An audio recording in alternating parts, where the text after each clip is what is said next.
pupunta kami sa piyestahan. Wow! Dito ko nga po pala ilalagay yung balay ko na ulam. Joke lang.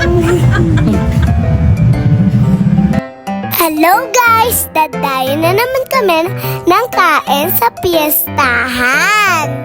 So eto na nga, nasa biyahe na kami!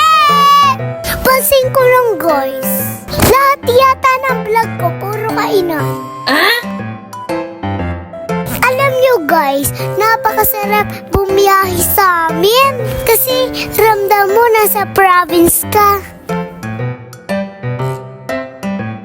So ayun na nga guys, malapit na kami. Abay, teka, naaamoy na ko yung ulam na. Worry ko yung makakarami na naman. At na nga guys, andito na kami.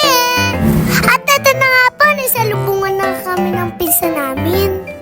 Kasama nga po pala namin si Ate Pia, yung pinsan ko. Guys, gusto ko na makasandok ng kanin kasi naamoy ko na yung mga food eh. Guys, tingnan nyo naman yung mga plants ni Lola Shi. Ang gaganda.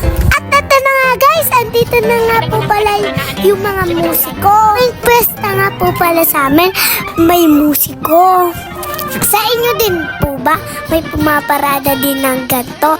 Ang sarap nila panoodin, no guys? Alam nyo ba guys, tuwing may ganito, natutuwa ako. Pero guys, mas natutuwa ako kasi kainan na! Paano ba naman ang sasarap ng pagkain pagka-pistahan? At ito na nga guys, lumantak na si Aling Sia nyo.